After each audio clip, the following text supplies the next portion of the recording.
Hello everyone. Good evening, good afternoon, good morning, whatever the case may be for whatever time it is that you're watching this video.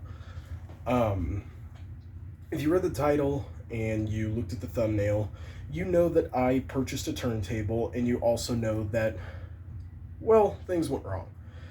And before you even ask, the turntable that is on the desk that you are currently looking at is not the one that I am referring to in the title.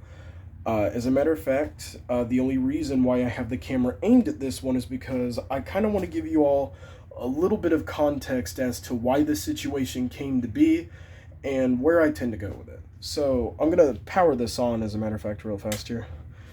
The turntable that is on the desk that you are looking at right now is none other than the Stanton ST100. It is a direct drive digital turntable, and as you can see, all of the buttons and functions work perfectly fine. I purchased this turntable on Thanksgiving Day of the year 2023, and 2 days later, on the Saturday after Black Friday, it came in the mail, and I was super excited to see that I even owned it in the first place, because it really is a nice turntable. It's beautiful, it looks amazing, it's a tank, and it functions like a dream. However, I did not know that this turntable existed before buying it. I am a big fan of Stanton. I love their work. I think they make very quality turntables, and they are my preferred brand. Some people like Technique, some people like Pioneer, some people like Vestax. There's many different turntable brands out there, but Stanton is my go-to, and I've had plenty of experience with them in the past. In 2011, I actually obtained a Stanton T62 as well as a T92, both gifts from my parents, both very quality turntables. But they're the more modern ones that used like the black theme. I tend to like the older models that use the silver, and this is no exception. This, as a matter of fact, is a member of the Straight series. The original turntables that Stanton manufactured were the Straight 20, 30, 50, 60, 80, 90, 100, and 150. Now, I did know that there was such thing as a Straight 100. I did not know that there was such thing as an ST100. As a matter of fact, the ST in the corner here stands for S tone arm, because the tone arm on this turntable has the curved shape. Most of the silver turntables that look like this that Stanton manufactured have the straight, ergo the STR8 code name. They had the straight tone arms. I have seen plenty of videos and pictures of the straight 100. I knew that that was a thing. I did not know this one was. And the whole reason that I even went after this thing in the first place is because back in 2009, when I first got into Stanton turntables, I saw multiple videos of the straight 80, which at the time I considered my favorite turntable, and I really wanted to own one. Unfortunately, when my dad took me to Best Buy to go get one, at that time they were discontinued by Stanton Magnetics and they were not being distributed to retailers. And that is why I ended up going with the T62, because that's what they had available at the time. But here we are many years later, and my interest in turntables has come full circle. I've had plenty of interests in the past, like BeatStar, Geometry Dash, my twisty puzzles, many various things that I've gotten myself into.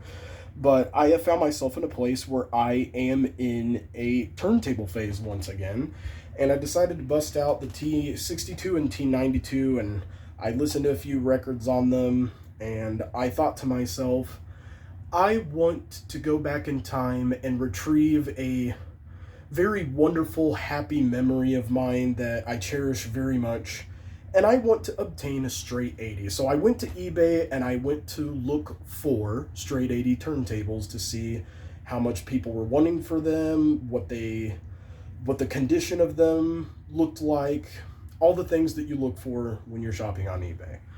And there was a listing that said that they had for sale a straight 80. But when I looked at the picture, I immediately knew that it wasn't a straight 80 because not only is the button layout different, but it had the S-shaped arm. And I was like, wait a minute, that's no straight 80. I want to investigate this. So I clicked on the listing, I zoomed in on the image, and I looked at the code here in the corner, and I was like, wait a minute. I did not know this turntable existed. And I immediately wanted to pursue this one. Just simply because I'm a Stanton buff. I know all their models. I love all their turntables, and one of them managed to slip past me. So it was kind of like a lost artifact of the Stanton lineup that I never even knew was real.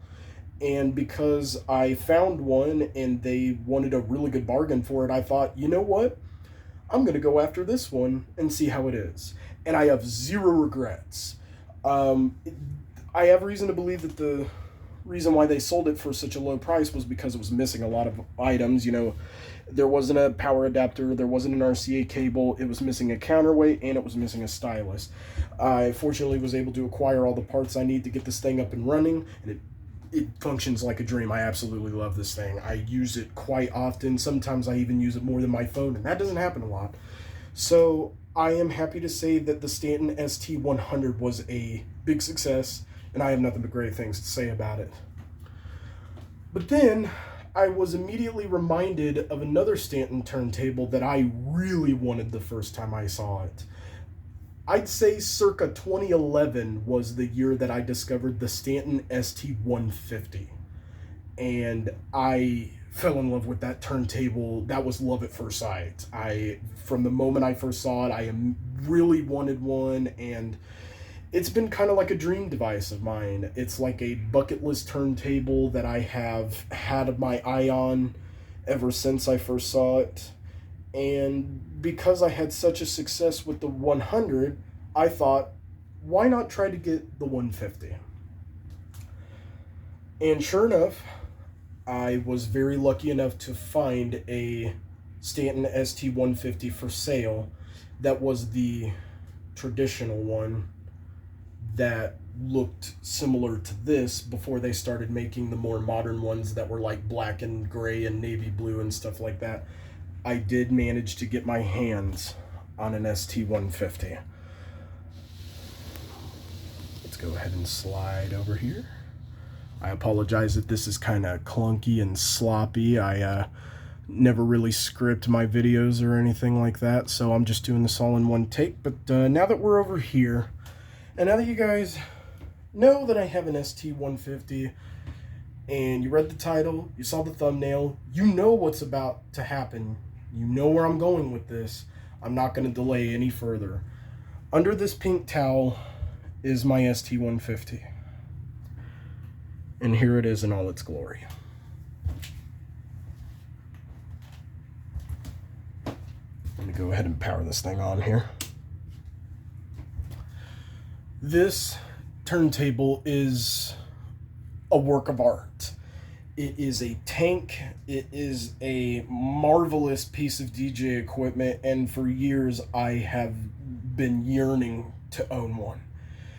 And here I am. I now own an ST150, and it's not just any ST150, it's the old model that had the blue plinth, not the black plinth. As you can see right here, the old Stanton logo is on it, the old Stanton writing is on it. This is what the ST150 originally looked like before it became what it is now, or what it was when it was first being sold, which it had the gray navy blue plinth, it had the new writing and the new design. This is the old original ST150. And these things are super rare. You can't just find these anywhere, and I was lucky enough to find one and get it. Unfortunately, as you read, it was damaged in transit. And I know that it was damaged in transit because the seller that I bought this turntable from has both videos and pictures of it when it was perfectly fine before it was shipped and nothing was wrong with it. So I know that nothing bad happened to this from the person that previously owned it. This thing was in fact damaged in shipping. And as unfortunate as that is, and as aggravating as it is, There is a happy ending to this. I am very pleased to say that the only thing that is damaged on this turntable is this. Now, while the tone arm may be the most integral part of the turntable, it is also, what in my opinion, is the easiest fix. If we look at the rest of the turntable, it's fine. The start stop buttons work. The 45, 78, and 33 RPM buttons work. My pitch works fine. There the platter is in slow, and there it is sped up. My pitch lock works, so if I have that activated, no matter how many times I move the pitch fader, it doesn't affect the pitch. My key correction works, as you can see that lit up right away. My reverse works. Not only did the LED light up, but there it is spinning counterclockwise. My start and brake work, if I turn those on all the way, if I push the start stop button, as you can see, it kind of slows to a halt. And then if I start it again, it very slowly starts back up. There is no damage to the platter. There's no damage to the motor, the magnet, the plinth. The rubber feet on the bottom did suffer a little bit of damage. 3 out of 4 of them are chipped. As a matter of fact, I actually have a piece of it over here that I kept. Not sure how well you can see that, but that is a piece of the rubber feet that broke off in transit. And then, of course, the tone arm is damaged. Now, like I said, it is frustrating that it is broken, but there is very good news, and that is I found a website where you can buy a replacement tone arm kit for this particular turntable. And the resolutions team at Reverb had an agent send me an email saying that they would cover the cost of the parts that I need to restore this. So happily, I can fix it. It's not like it's damaged beyond repair. I actually can rescue it, and I'm very happy to say that. I am a little disappointed that I am going to have to wait even longer to use this thing, because the seller that posted this, in the description, they said that there is no counterweight, there's no stylus, there was no slit mat, and they were going to send it with a AC adapter, or a power adapter, but they left it out by mistake. So fortunately, the power adapter for my Dell PC tower just so happens to be the same kind of power adapter that this turntable requires. So I was able to borrow that cord from my PC to test this out to see if it even turns on. And fortunately, it does. It looks like everything about it is perfectly fine outside of the damaged feet and tone arm. So all I need to do is patiently wait for the parts to roll in, and as time goes on and they arrive in the mail, I will be making videos that are kind of like updates as to how this thing is coming along. I am very pleased to announce that I did order 3 replacement rubber feet for this thing, and when those get in the mail, I'll do an unboxing video and I will put them on, and I will ditch the old broken ones. And that'll be step 1 out of 3 that I need to do, because not only do I need the new arm kit, but I also need a soldering kit so that I can do the very daunting task of flipping the turntable upside down, taking off the back panel, and soldering on the new tone arm, which I am very much nervous to do, but I think I can do this. I definitely think I can. I can pretty much do anything that I really set my mind to. And because I have wanted to own this turntable for so long, I find it 100% worth it to at least try. So that is pretty much everything that you need to know. I wanted to give you all the context as to what this thing is all about, my ST100. I wanted to give you all the context of my love for Stanton and their quality products. And I wanted to give you all the information you needed to know about acquiring this table and what happened to it, and of course where I am going to go from here, and that is I'm going to restore it. So check for videos popping up on my channel that are going to be restoration updates for this turntable. I have reason to believe that pretty soon those feet are going to come in the mail. They're not that far away from me, so hopefully I'll have those probably tomorrow, I think, maybe Tuesday, I'm not sure. But That is pretty much all that needs to be said. Thank you, everybody who came and saw this video. I know that it was kind of long and I didn't script it and it's not exactly the best quality, but I'm working with what I've got here. And now that you have everything that you need to know, I am going to close this video. Stay tuned.